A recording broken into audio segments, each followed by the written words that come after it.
guys, ngayon naman po, ititikman natin itong aking niluto na level up na turon. Nilagyan kasi natin siya ng ube halaya or ube jam sa loob. And then, nilagyan din natin ng cheese. At, ang usually na turon ay asukal yung coating niya. Ito po ay gatas ang nilagay natin, powder milk. Tara, tikman po natin.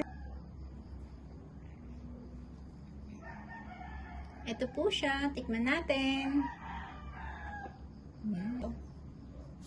Para makita niyo po ang ating laman niya sa loob, islice natin maigi. Ayan, na-slice na siya. Kuha tayo ng maliit na part lang. Kasi masyado siyang malaki. Kita niyo po, yung ubi natin, ayun siya oh. Ayan. Kita niyo po yung ating ube ay nagmi-melt. Ayan siya, melted. Tikman natin. Lagyan natin.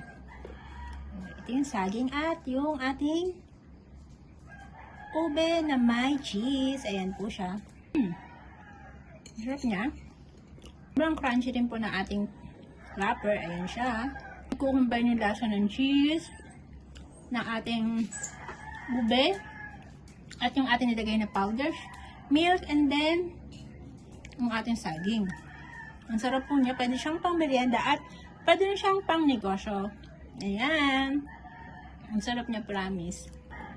Narinig niyo po, crunchy yung ating wrapper. Ayan. Masyadong magugustuhan to ng mga bata.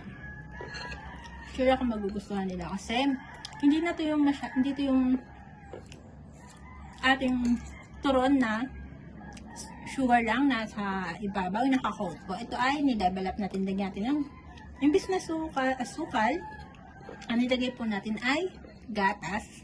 Masarap siya, promise. Try nyo na po. Pwede rin siyang pang negosyo.